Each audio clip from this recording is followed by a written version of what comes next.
Do sada smo nebrojeno puta donosili pogrešne odluke. Da li ćemo sada izabrati pravu odluku? Vuče, kao političar, bio si u situaciji, ali nisi odlučivao kad smo donosili prethodne pogrešne odluke koje su nas skupo koštale i nove ponude Srbiji su mnogo teže, mnogo više uslovljavanja i mnogo više pritisaka. Je li ponuda iz Rambujea bila bolja od ove današnje ili od Ahtisarijevog plana? Prva varijanta, prva verzija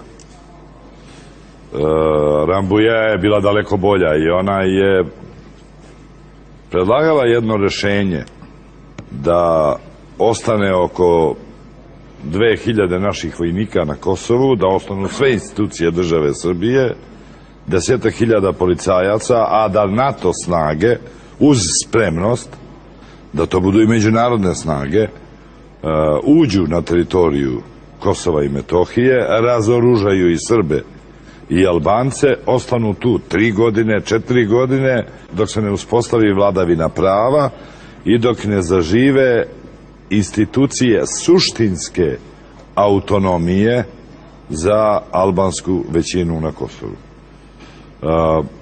To smo mi odbili. Svi moji pokušaji koji sam... Ti si tad bio ministar spoljnih poslova? Nisam, bio sam potpredsjednik vlade za spoljnu politiku, pa sam u neku ruku bio i šef ministru spoljnih poslova. Ja sam preklinjao Miloševića da to prihvati. Kako su izgledali ti razgovori?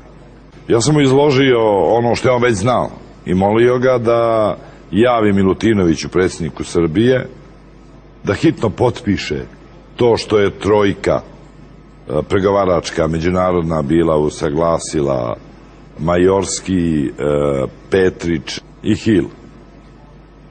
Pre nego što dođe Madeleine Albright, koja je bila jako nezadovoljna takvim rešenjem i pre nego što se da prilika da ono bude pokvareno. Dovoljno je bilo samo da mi potpišemo i tog trenutka bi bila lopta u dvorištu Albanaca i ako bi oni odbili, onda bi sva krivica bila na njima. Milošević je slušao nezainteresovan, očigledno da je on znao i imao je dokument pred sobom. Šta on tebi rekao konkretno? On je meni rekao da ja nemam političkog iskustva i da ne vidim daleko. Da je u našem interesu, a ja to neću da vidim, da odbijemo sve i da isprovociramo bombardovanje i rekao je da je Kosovo nama kamen oko vrata i da je ovo idealna prilika da ga izgubimo u ratu. Da ga izgubimo u ratu, a da onda svu krivicu za otimanje Kosova svalimo na Ameriku, na Zapad i da ovde raspalimo antizapadnu atmosferu i trasiramo put ka okretanju jednoj federaciji, konfederaciji sa Rusijom i Belorusijom. Nisam mogao da verujem da čujem to što sam čuo, a onda je on rekao, konačno, gospodine Draškoviću, podigao je glavu, neće NATO čizma stupiti na teritoriju Kosova.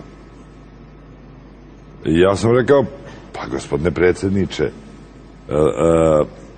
bit će čizma Ujedinjenih nacija, nosit će zastave Ujedinjenih nacija. Ako vam smetaju čizme, evo ja vas se obavezujem da ću izdejstvovati da uđu u patikama. Valjda vam ne smetaju patike, ovo je pitanje biti ili ne biti, međutim, on je ostao pri svome stavu i mislim da je u tragediji Kosova on jedini pobednik. To što je on tada video je naša današnja stvarnost.